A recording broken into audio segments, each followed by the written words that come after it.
আসসালামু আলাইকুম। আ বেশ অস্থির এবং প্রচণ্ড ভোলাটাইল একটা মার্কেট আমরা পার করছি। গত বেশ কিছুদিন ধরে। গত সপ্তাহ, আগের সপ্তাহ বললে ভুল হবে।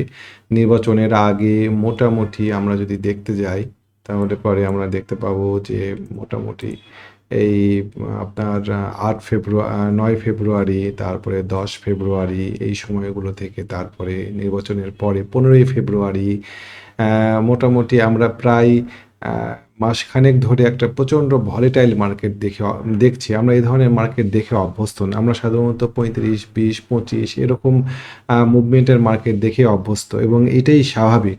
তার মানে মার্কেট এখন অস্বাভাবিক। মার্কেট পরপর কয়েকটা খুব সুস্পষ্ট এবং গ্রহণযোগ্য সাপোর্ট ভেঙে গিয়েছে। মানে নাই। অবলীলায় ভেঙে গিয়েছে। মার্কেট যখন এ ধরনের শক্ত সাপোর্ট যেমন ধরেন ৫,৩০০ প্লাস মাইনাস ৫০ এই জায়গাটা ছিল একটা শক্ত সাপোর্ট এবং আমি আপনাদেরকে যদি দেখাই সাপ্তাহিক বা মান্থলি চার্টে এটা একটা দীর্ঘমেয়াদী সাপোর্ট। এইটা এই মার্কেটে ক্রিয়াশীল আছে প্রায় অনেক দিন ধরে। আমরা যদি দেখতে যাই দেখেন এই সাপোর্টটা এখানে কাজ করেছে। তারপর আমরা যদি আরো যাই, আরো আমরা পাবো এটা মার্কেটটাকে। তার মানে এটা একটা ১০-১২ বছরের এক ক্রিয়া করা একটা এরিয়া। যেটা অত্যন্ত অবলীলায় মার্কেট ভেঙে গিয়েছে। আমরা এটা প্রত্যাশা করিনি যে মার্কেট এত অবলীলায় ভাঙবে এই জায়গাতে। এখানে এসে মার্কেট একটু থামবে, একটু আপ ডাউন করবে, একটু রিটেস্ট করবে। তারপরে এখান থেকে মার্কেট উপরের দিকে যাবে। এটাই প্রত্যাশা ছিল আমাদের। আমাদের প্রত্যাশা ছিল জাস্ট এখান থেকে এখানে নামবে হয়তো এখানে নেমে এখানে একটা বাউন্স করে উপরের দিকে মার্কেট যাবে। তা না করে এটা ব্রিজ করে গিয়েছে। তারপরে করলো। তারপরে আমাদের একটা ট্রেন্ড লাইন ছিল। এই ট্রেন্ড লাইনটাকেও অবলীলায় ভেঙে দিয়েছে। আমাদের একটা মেজর মুভিং এভারেজকে সে ভেঙে দিয়েছে। সবকিছু মিলায় মার্কেট আনস্টেবল। তো এরকম আনস্টেবল মার্কেটে আমরা বাই করার ক্ষেত্রে নতুন করে বাই করার ক্ষেত্রে সাবধান হব। প্রথম কথা। এভারেজ করার ক্ষেত্রে আমরা সাবধান হব। এভারেজ করার ক্ষেত্রে আমাদেরকে আগে নিশ্চিত হতে হবে যে মার্কেট তার তলানি খুঁজে পেয়েছে। আপনি এভারেজ করলেন আজকে মার্কেট বাড়া দেখে। তারপরে মার্কেট আবার কারেকশন না ক্র্যাশে বা পতনের দিকে গেল। তখন ওই এভারেজটা আপনার ফলপ্রসূ হবে না। এভারেজ করারও কিছু সার্টেন নিয়ম আছে। আপনার কাছে কতগুলো টাকা আছে সেই টাকার অনুপাতে আপনাকে এভারেজ করতে হবে। যাই হোক, ওভারঅল মার্কেট ৫,১৭৫ ভেঙে যাবে এটা আমি প্রত্যাশা করি নাই। আমার প্রত্যাশাতে কিছু যায় আসে না। মার্কেট ১৭৫ ভেঙে গিয়েছে এবং সাধারণত কি হয় একটা আ একটা একটা আ ট্রেন্ড লাইন ভাঙার পরে রিটেস্ট করতে আসে। মার্কেটকে রিটেস্ট করতে আসছে।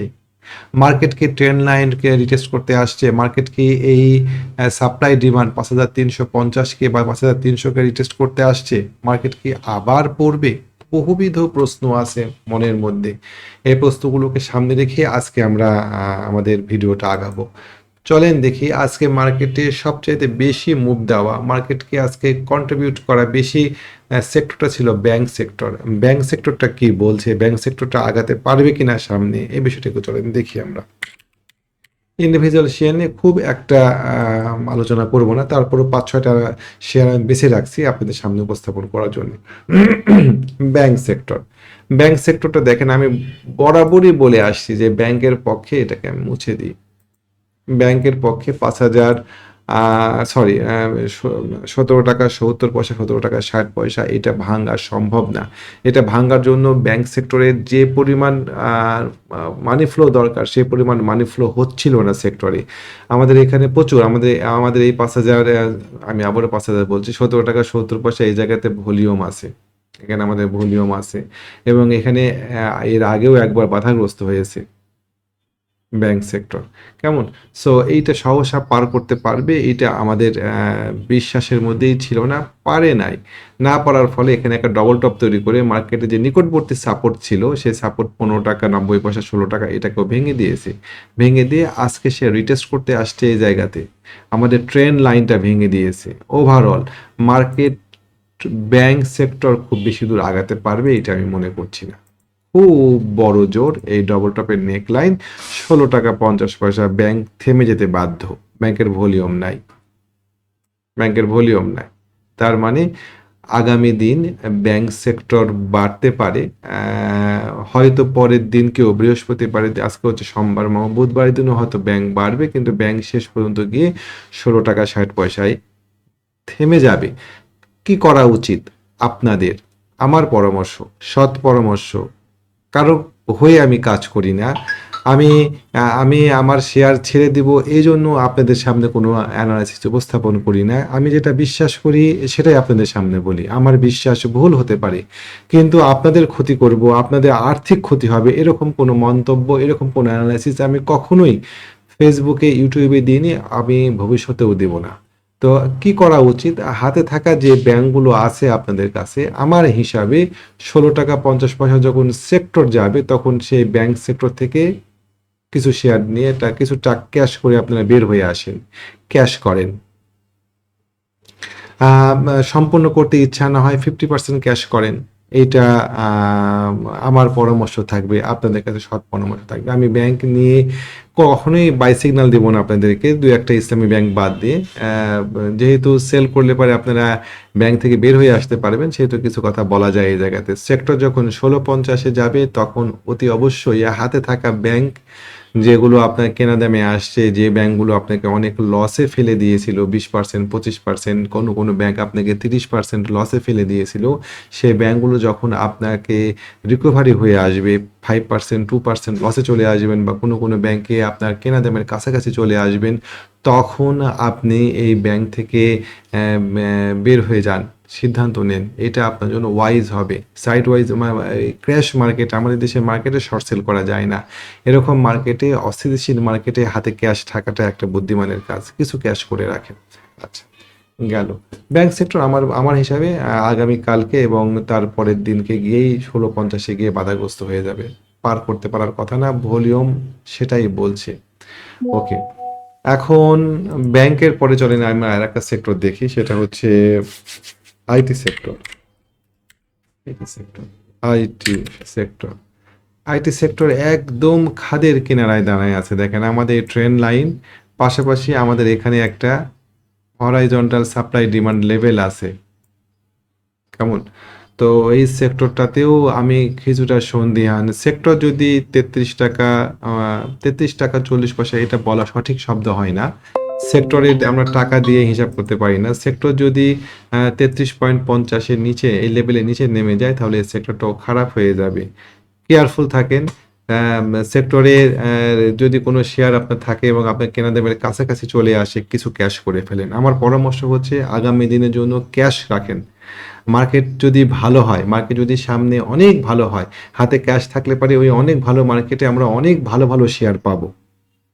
সো এখন একটা অনিশ্চিত অবস্থাতে মার্কেট ভালো হবে এই কল্পনাতে আমরা আমাদের এই ছেড়ে দেওয়ার সুযোগটা হাতছাড়া করব না। যদি আমাদের হাতে থাকা শেয়ারগুলো কেনা দামের কাছাকাছি আসে, তাহলে কিছু শেয়ার আমরা ছেড়ে দিতে পারি। ইন্স্যুরেন্স সেক্টর, ইন্স্যুরেন্স সেক্টরও আটকাই গেল কেন? ইন্স্যুরেন্স সেক্টরের ক্ষেত্রেও তাই। যদি আপনারা একটা মুভমেন্ট পান, সেই মুভমেন্টে এসে আমার সফটওয়্যারটা আটকায় গিয়েছে, সো সরি। তো সেক্ষেত্রে আপনারা চিন্তা করবেন যে সেক্টর থেকে আপনারা বের হয়ে যাবেন কিনা। ওভারঅল সামনে ডিভিডেন্ড মৌসুম আসছে। ব্যাংক, ইন্স্যুরেন্স, ফিন্যান্সের অধিকাংশ ব্যাংকের পক্ষে খুব ভালো ডিভিডেন্ড দেওয়া সম্ভব হবে কিনা, এটা অনিশ্চয়তা আছে। প্রভিশন ঘাটতি রাখতে হচ্ছে অনেক টাকা। এর ফলে মূলধন কমে যাবে ব্যাংকগুলোর। মূলধন কমে গেলে পরে ডিভিডেন্ড দেওয়ার পরিমাণও কমে যাওয়ার সম্ভাবনা রয়েছে ব্যাংকগুলোর। বিবেচনা করে দেখবেন এই বিষয়গুলো সবকিছু মিলে। এর মধ্য দিয়েও সেই চিরাচরিত কিছু জেট শেয়ারগুলোই মার্কেটে আজকে প্রাধান্য বিস্তার করেছিল। মেট্রো স্পিনিং, তারপরে মেট্রো স্পিনিং দেখেন আজকে সার্কিট ছিল। আমি যেটা বলে আসছি বেশ কিছুদিন থেকে, যে জেটগুলো মার্কেটে হয়তো সামনে দিনগুলোতে খেলবে। তারপর দেখি ম্যাক্সনের কি অবস্থা। ম্যাক্সনটা আজকে উঠতে পারেনি, কিন্তু সে সাপোর্টের উপরেই দাঁড়ায় আছে। আজকে মেট্রো দাঁড়ায় আছে। তারপরে এসকে ট্রিমস, যেটা আমরা বেশ কিছুদিন ধরে বলছিলাম, শেয়ারগুলো দেখেন ও এই খারাপ মার্কেটে তুলনামূলকভাবে অন্যান্য সেক্টরের তুলনায় ভালো পারফর্ম করেছে। তারপরে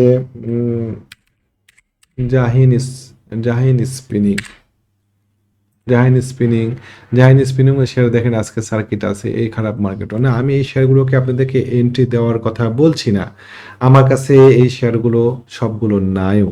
আমি আপনাদেরকে জাস্ট দেখাচ্ছি যে এই খারাপ মার্কেটে বাউন্স করার ক্ষেত্রে সর্বপ্রথম এরাই সার্কিট দিয়ে আগাচ্ছে। তো যাই হোক, এর পাশাপাশি সাপোর্ট, এই সাপোর্ট একটা অদ্ভুত শেয়ার, আমি কিনতে বলছি না, জাস্ট দেখাচ্ছি আপনাদেরকে যে শেয়ারটা সুন্দরভাবে আগায় যাচ্ছে একদম আস্তে আস্তে আস্তে আস্তে আস্তে আস্তে শেয়ারটা আগাচ্ছে। কোনো কোনো খুব মানে মার্কেট যে এত খারাপ হলো, এই খারাপ হওয়া মার্কেটেও ও পড়ে নাই। আমি আবারও বলছি, কেনার জন্য বলছি না, এই শেয়ারগুলো নিয়ে জাস্ট আমি আলোচনা করছি।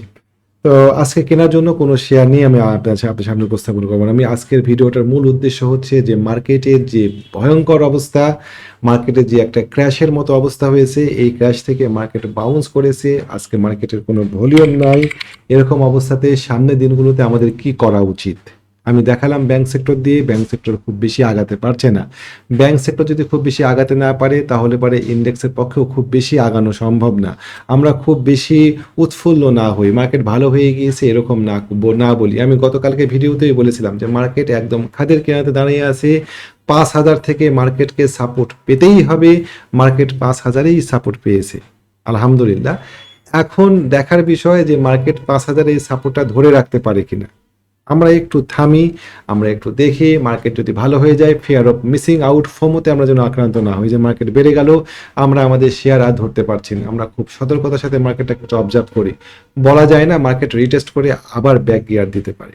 So careful.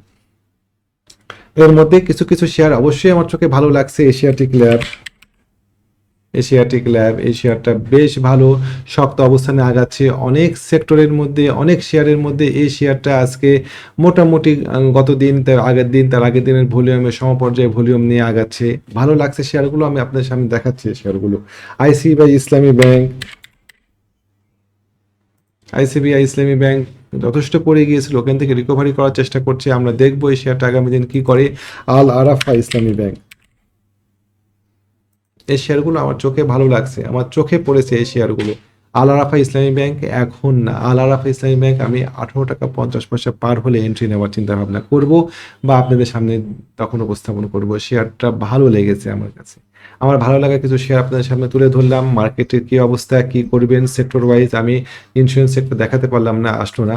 সেক্টর ওয়াইজ আমি আপনাদেরকে কিছু কিছু শেয়ার সেই সেক্টর দেখালাম, কি করবেন এখন সিদ্ধান্ত আপনিই নেবেন। আমি সবসময় সঠিক হবো তা না, কিছু কিছু মানবীয় ভুল ত্রুটি থাকতেই পারে আমার অ্যানালাইসিসের মধ্যে, এগুলো বিবেচনা করে আপনারা সিদ্ধান্ত নেবেন যে আপনারা কি করবেন। ভালো থাকবেন। আজকে এ পর্যন্ত থাকবো ভিডিও। আসসালামু আলাইকুম ওয়া রাহমাতুল্লাহ।